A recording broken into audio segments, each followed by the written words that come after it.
সকাল সকাল blog start করে ফেললাম আর চা আর কফি দিয়ে ব্লগটা স্টার্ট করলাম, সেটা তোমার সঙ্গে আগে শেয়ার করি। আর চাটা খেয়েও নি, কফিটা ওর জন্য, চাটা আমার জন্য। আমরা সব এখন রেডি হলাম, আমি তো রেডি হয়েই গেছি, লুকটা শেয়ার করছি। আর একজনের বাড়িতেও এই অবস্থা, কোনো জায়গায় আসলেও এই অবস্থা। যাই হোক, এবার 2 থেকে 3খানা জায়গায় যাওয়ার আজকে আমাদের সারাদিনে মেন কথা ছিল। কালকে রাতে বসে বসে সেগুলো সেট আপগুলো করছিলাম।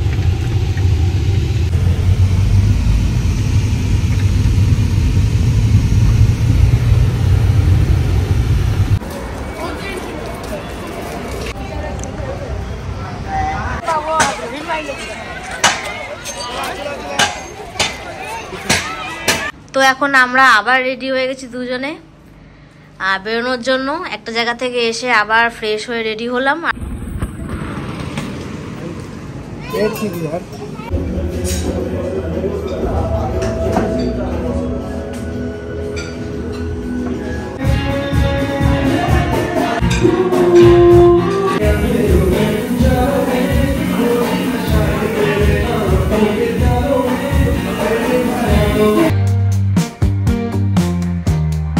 Hello guys, welcome my new blog. কেমন আছো তোমরা? আশা করি ভালো আছো, আমিও অবশ্যই ভালো আছি। যাই হোক, সকাল সকাল ব্লগ স্টার্ট করে ফেললাম আর চা আর কফি দিয়ে ব্লগটা স্টার্ট করলাম, সেটা তোমার সঙ্গে আগে শেয়ার করি। আর চাটা খেয়েও নি, কফিটা ওর জন্য, চাটা আমার জন্য। তারপর তোমাদের সাথে আবার কথা নিয়ে চলে আসছি। আগে এটা খেতে হবে, তার কারণ এই যে জিনিসটা দিয়ে গেছে সেটা ওদের আর্জেন্ট লাগবে। তো দেরি না করে আগে সুন্দর করে সাজিয়ে নিই।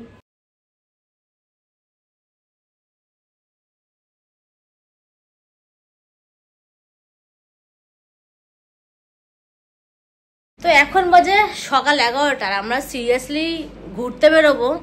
কতটা মানুষ ল্যাথখোর হলে যা হয়। একে দেখো সবাই, আগে ভাই কর, এত পরিমাণে ল্যাথখোর, শুধু ওকে দোষ দিয়েও লাভ নেই। ও এখন দোষ দিচ্ছে ব্রেকফাস্টে। সিরিয়াসলি ব্রেকফাস্টটা খুব লেট করে এসছে। হ্যাঁ, এখানে ব্রেকফাস্ট টাকার মধ্যেই ছিল, বাট আমরা নিইনি, যেটা থাকে আর কি। তো আমরা আলাদা করে অর্ডার করেছি, কেননা ওই সকালবেলা উঠে ব্রেকফাস্ট করাটা ও ভালো লাগে না। আর হ্যাঁ, এখানে টাইমিংটা অনেকটা আছে, সকাল 7:30 থেকে 10:30। আর পদে পদে ব্রেকফাস্ট দেয়, আমি খেতে পারি না। আমি কি, ও খেতে পারে না। তো তার জন্য আমরা কিছু আলাদাভাবে অর্ডার করে নিয়েছি। তো সেটাই এখন তোমাদের সঙ্গে আগে শেয়ার করি, তারপর আমরা ঠাসাবো ভেতরে। কারণ আমি ওষুধ খেয়েছি, অনেকক্ষণ হয়েছে। আশা করি ওরও খিদে পেয়েছে, আমারও একটু খিদে পেয়েছে, একটু খেয়ে নিই, তারপর আমরা রেডি সেডি মানে হয়ে তারপর আমরা বেরোবো, কি তাই তো? তো এইটা আগে দেখিয়ে দিই সেট আপটা। এটা হলো আমার সকালবেলা ব্রেকফাস্ট। এবার এক এক করে নামগুলো বলি। ফার্স্টে এটা বলছি, এটা আছে আলু পরোটা, পুড়িয়ে দিয়েছে, কিছু বলার নেই, তার জন্য এটা ঢেকে রেখেছিল। আর এটা হচ্ছে আচার দিয়েছে। আর এখানে আছে লুচি, তার সঙ্গে সবজি আছে, 2টো চামচও ফ্রি দিয়েছে খাওয়ার জন্য। আর এখানে আছে ডিমের অমলেট, এখানে 2টো আছে। তো যাই হোক, আগে খেয়ে নিই, তারপর তোমাদের সঙ্গে দেখা হচ্ছে। 2000 years later. এখন মাঝে দুপুর 1:45। আমরা সব এখন রেডি হলাম, আমি তো রেডি হয়েই গেছি, লুকটা শেয়ার করছি। আর একজনের বাড়িতেও এই অবস্থা, কোনো জায়গায় আসলেও এই অবস্থা। যাই হোক, তো এখন আমরা বেরোই। আর কোথায় কোথায় যাব আজকে, মানে শিয়ালদাতে মেন, শিয়ালদার যে আশেপাশে, তো নাম বলতে পারবো না, নাম জানিও না। এবার 2 থেকে 3খানা জায়গায় যাওয়ার আজকে আমাদের সারাদিনে মেন কথা ছিল। কালকে রাতে বসে বসে সেগুলো সেট আপগুলো করছিলাম আমি আরো। কিন্তু জানি না, টাইমটা লেট হয়ে গেল। আমাদের বেরোনো সকাল 11টায়, সেখানে বেজে গেল দুপুর 1:45।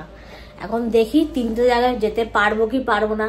যেতে না পারলে পরে আবার আসতে হবে, নাহলে আবার দেখছি প্ল্যান চেঞ্জ হতে পারে। আবার 2 জায়গা তো যাবোই। তো বেরোই, বাট লুকটা শেয়ার করে তারপর এখান থেকে বেরোবো।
শহর জুড়ে যেন প্রেমের মৌসুম।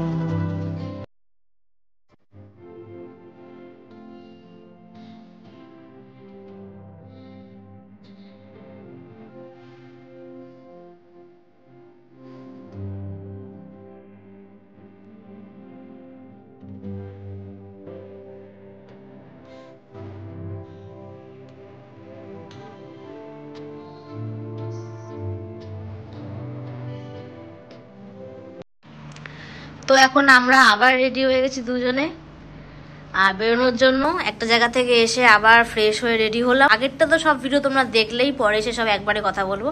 আর এখন একটা জায়গা যাচ্ছি, ওটা ওর অনেক দিনের ইচ্ছা একটা জায়গা যাওয়া। সেটা কোথায় দেখতে থাকো, পাশে থাকো, সঙ্গে থাকো, আর লাস্ট অব দি ভিডিওটা দেখতে হবে। তো চলো যাওয়া যাক।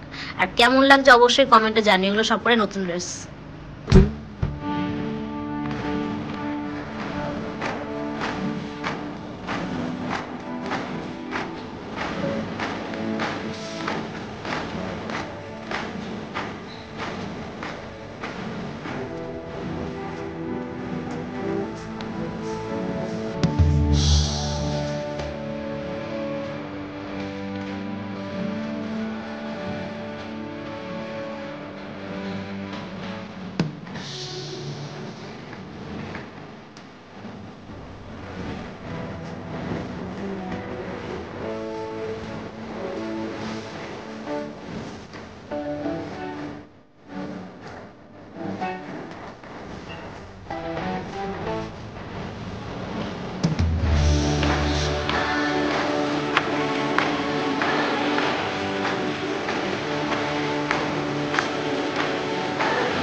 যাই হোক, অনেকক্ষণ আগে রুমে চলে এসেছি আর এখন অনেক রাত হয়ে গেছে। চোখ মুখের অবস্থা খুবই শোচনীয়। মানে একটা জায়গায় আসলে সিরিয়াসলি আমার ঘুম হয় না। ঘুমের সাথে একটা জিনিসও হয় না, সেটা আমি ক্যামেরার সামনে বলতেও চাই না। তাই মুখটার অবস্থা এই, মানে চোখে ঘুম কিন্তু ঘুম পাচ্ছে না। যাই হোক, তো আজকে সিরিয়াসলি অনেক জায়গা ঘুরলাম, নতুন নতুন জিনিস ট্রাই করলাম। আমি কোনোদিনও এত নতুন নতুন জিনিস ট্রাই করিনি, মানে কলকাতায় এসে মেন। অন্য অন্য জায়গায় গেছি, যেটুকু জায়গা যাওয়ার বিশেষ করে আমার সামর্থ্য আছে সেসব জায়গায় গেছি। তখন তো ভিডিও করতাম না, অনেক আগের কথাই বলছি। বাট আজকে কিছু কিছু জায়গায় গিয়ে খুব ভালো লাগলো। বিশেষ করে মানে রিয়াঙ্কার কিছু কিছু মনের মতো জায়গায় আমি আজকে গেলাম, তো ওর সঙ্গে সঙ্গ দিতেই আমার খুব ভালো লাগলো। আর কিছু জায়গায় আমারও মেন ভালো লেগেছে, কিন্তু মানে জায়গা বাছাগুলো যেগুলো বাছাই করা হয়েছে জায়গাগুলো মেনলি ও করেছে, কারণ আমি এগুলো কিছু চিনি না, ও চেনে। তো যাই হোক, সবাই বলে নাকি কমেন্টে ও কোনো কথা বলে না, মাথা নাড়ায়, মুখ নাড়ায়। তো যাই হোক, আজকে কিছু রিয়াঙ্কা বক্তব্য রাখবে, কেননা যেই জায়গাটায় মেনলি লাস্টের ভিডিওগুলো তোমরা দেখলে, মানে একটা ক্যাফে মিনস। আর আগের জায়গাগুলো নিয়ে ও টুকটাক কিছু বলবে, বাট মেনলি যে ক্যাফেটা সেটা নিয়ে ও বেশি ভালো বলতে পারবে, কেননা ওইটা পুরো চয়েসেবল জায়গাটা, ওর একটা ড্রিম জায়গা। তো সেটা নিয়ে ওই বক্তব্যটা বলবে। তো ক্যামেরাটা আগে আমি করে দিই, তারপর লাস্ট বক্তব্য আমি করে ভিডিওটা এন্ডিং করবো। তো চলো আগে ওর কাছে যাওয়া যাক। তো যাই হোক, ও এখন সবাই বসলো রেডি হয়ে, তোমাদের সঙ্গে কিছু বক্তব্য রাখবে, বল। তো তোমরা সবসময় বলো যে আমি কথা বলি না ক্যামেরার সামনে, সবসময় হাসি ওর পাশ থেকে এসে। যাই হোক, আজকে কিছু বক্তব্য বলছি। কোথায় কোথায় গেলাম আমরা। ফার্স্ট আমরা এখান থেকে হোটেল থেকে বেরিয়ে গেছিলাম ইন্ডিয়ান মিউজিয়াম কলকাতা। তার টিকিট দুটো দেখাচ্ছে, এই যে।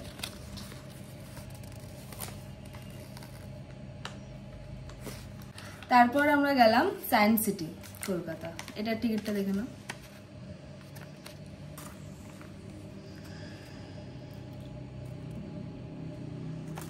তারপর হচ্ছে বিড়লা প্ল্যানেটোরিয়াম, এটা 5টা শো ছিল। তো এগুলোর আগে আমরা গেছিলাম ভিক্টোরিয়াতে। ভিক্টোরিয়াতে নামিনি, তোমরা লাইনটা দেখেছো টিকিট কাউন্টারে। আজকে সানডে বলে মনে হয় বেশি লাইন পড়েছে, তার জন্য আমরা ভয়ের চোটে ঢুকিনি। এর আগেও গেছিলাম আমরা, তার জন্য পুরোপুরি অ্যাভয়েড করে গেছি আজকে এই জায়গাটা। তারপর এই 3টে জায়গা ঘুরলাম, ঘোরার পর সব ভিডিও তো তোমরা দেখলে। তো আমরা এই জায়গাগুলো ঘুরলাম, এনজয় করলাম। ও এটা শোটা দেখলাম মেনলি, এটা নিয়েও আমার একটা বক্তব্য আছে। এটা এর আগে আমি 2বার গেছি, একবার হিন্দি শো দেখেছি, একবার ইংলিশ শো দেখেছি। বাট বেঙ্গলিটা কোনোদিনও দেখতে পারিনি, বাট টাইমে হয়নি এরকম কিছু হবে। আর রিয়া কোনোদিনও এখানে যায়নি, ফার্স্ট টাইম ছিল। আমি ওকে জোর করে এই জায়গাটায় নিয়ে গেলাম যে দেখ, নতুন এক্সপিরিয়েন্স কর শোটা। মুভি তো আমরা নর্মালি দেখি, বাট মুভির থেকেও এটা কিছু আলাদা টাইপের এক্সপিরিয়েন্স করলো। ওর অবশ্যই ভালো লেগেছে, বাট একটু বেশি বকবক ছিল বলে ওর পোষায়নি ব্যাপারটা। আমার খুবই ভালো লেগেছে। আমার এটা অনেকদিন ইচ্ছা ছিল যে বেঙ্গলি শোটা দেখবো। তো এটা সেই শোয়ের টিকিটটা, 5টা শো ছিল। যাই হোক, এগুলোর পর যথেষ্ট পরিমাণে আমরা ঘুরলাম, এনজয় করলাম। সারাদিন এইভাবে গাড়িতে কেটে গেল, যেতে আসতে। তারপর কিছু কিছু জায়গা গেছি, কিছু কিছু জায়গা অ্যাভয়েড করেছি। সব জায়গা তো যাওয়া পসিবল না একদিনে। তারপরে আমরা ঘরে আসলাম, মানে রুমে আসার পর ড্রেস চেঞ্জ করে আবার ফর্মা দিয়ে বেরিয়ে গেলাম। সেটা হচ্ছে মেন, আমার এটা অনেক দিনের প্রচুর দিনের স্বপ্ন ছিল এই জায়গাটা যাওয়ার। ইচ্ছা ছিল, ড্রিম ছিল, সব যা খুশি বলতে পারো। এটা হচ্ছে মেনলি আমি এদের ব্লগ দেখতাম অনেক আগের থেকে, হার্ডলি 4 বছরের বেশি হয়ে গেছে আমি এদের ব্লগ দেখছি। এই ক্যাফেটা স্টার্ট হয়েছে হার্ডলি মনে হয় 2 বছর সামথিং কিছু হবে। যাদের কথা বলছি ক্যাফেটার ভিডিও দেখে আশা করি বুঝতে পেরেছো। তারপরেও তাদের ফটোটা স্ক্রিনে দেওয়া থাকবে, আর তাদের নামটাও দেওয়া থাকবে অবশ্যই। আর এদেরকে নতুন করে চেনানোর কিছু নেই, কারণ এদেরকে সবাই তোমরা চেনো, খুবই ফেমাস, মানে বলার কিছু নেই এদেরকে নিয়ে সেরকম কিছু। বাট অনেকদিন ধরে এই ক্যাফেটায় যাওয়ার ইচ্ছে ছিল, বাট আমাদের ওখান থেকে অনেকটাই ডিস্টেন্স হয়ে যায়। আর এইখানে আমরা যেখানে রয়েছি এনেছে, সেখান থেকেও অনেকটা ডিস্টেন্স। তাহলে বুঝো আমাদের হাবড়া থেকে কতটা ডিস্টেন্স হয়ে আসতে, মানে ট্রেনে বাসে জার্নি করে এসে শুধুমাত্র ক্যাফেতে এসে কিছু স্ন্যাক্স খাওয়ার জন্য এটা কিরকম একটা অড লাগে আমাদের কাছে। যাই হোক, তার জন্য আসা হয়নি। ক্যাফে নিয়ে আর বেশি কিছু বলার নেই, যা বলার ছিল বলে দিলাম। আর অ্যাম্বিয়েন্স তো তোমরা দেখলেই। আর এখানকার স্টাফেদের ব্যবহার সত্যি খুব ভালো, এটা নিয়ে কোনো মানে বিকল্প কোনো কিছু কথা নেই। খুবই ভালো ব্যবহার, আর অ্যাম্বিয়েন্সটা অবশ্যই খুবই সুন্দর। আর বিলটা তাহলে দেখিয়ে দিচ্ছি। ক্যাফেটার নামটা ফার্স্ট বলছি, আউট অ্যান্ড বিয়ন্ড। আর এদের ইউটিউবের নাম হচ্ছে ইনসাইড আউট স্টার্ট। তোমরা এখানে দেখতেই পাচ্ছ ক্যাফের নামটা, আর লোকেশনটা দেওয়া আছে, কন্ট্যাক্ট নাম্বারও দেওয়া আছে। তো ফার্স্টে আমরা নিয়েছিলাম ক্যাপাচিনো 2টো 157 করে 314 টাকা হয়েছে। আর একটা হচ্ছে বিয়ার বাটার ভেটকি, এটা 540। Fish and chips 395। Garlic butter prawn with herb rice, এটা হচ্ছে 580। Classic cheese cake 210। Sizzling brownie with ice cream 245। Water বোতল 40। টোটাল অ্যামাউন্ট জিএসটি দিয়ে দাঁড়ালো হচ্ছে 2582 টাকা। এই হলো আমাদের টোটাল বিলটা। আর এখান থেকে একটা কথা বলে দিই, এই আইটেমটা আর এই চিজ কেকটা পার্সেল করিয়ে নিয়ে আসা হয়েছে। এই হচ্ছে সেই পার্সেলের জিনিসগুলো। এটা হচ্ছে চিজ কেক, আর এটা হচ্ছে ডিশটা। আমি ফার্স্ট টাইম এত কথা বললাম ক্যামেরার সামনে, আমি সত্যি খুব লজ্জা পাই। আমার হাত পাও ঠান্ডা হয়ে গেছে, অলরেডি এসি চালিয়ে নিয়ে বসেছি, গরম লাগছে তার জন্য, তাও হাত পা ঠান্ডা হয়ে যাচ্ছে, বুঝতে পারছো অবস্থাটা। তারপর যদি ভুল ত্রুটি কিছু হয়ে যায় তোমরা একটুখানি কিছু মনে করো না, আর বাদ বাকিটাও বলে দিচ্ছি। তো যাই হোক, তোমরা তো দেখলে আজকে সিরিয়াসলি আমি খুব খুশি যে ও এরকম বক্তব্য রাখলো। কেন বললাম যে আমার শরীরটা ঠিক ভালো লাগছে না, এত বক্তব্য আমি দিতে পারবো না। আজকে আমার কাজটা ও করে দিল, তো আমার কিছু কাজটা অবশ্যই কমে গেল। যাই হোক, আজকে সিরিয়াসলি খুব মজা করেছি। আর পেটে একটা ফোঁটাও জায়গা নেই, কিন্তু হ্যাঁ আমি বুঝে শুনে খেয়েছি, কেননা বুঝতেই পারছো অবস্থা। এখানে এসেও মেডিসিন খেতে হচ্ছে, বিশেষ করে ফল খেতে হচ্ছে। কালকে সকালে আবার ফল খেতে বেরোবো। যাই হোক, তো আজকের মতো টাটা। ভিডিওটা ভালো লাগলে অবশ্যই লাইক কমেন্ট শেয়ার, মনে করে চ্যানেল সাবস্ক্রাইব করে নেক্সট ভিডিও তোমরা দেখতে পারো। তো আমার দিক থেকে টাটা, গুড নাইট। আর একজনকে দেখি গুড নাইট করবো। আর একটা কথা বলা হয়নি, এখানকার খাবারগুলো সিরিয়াসলি অসম ছিল। তো ও তো বলে দিল, তো আমার দিক থেকে টাটা।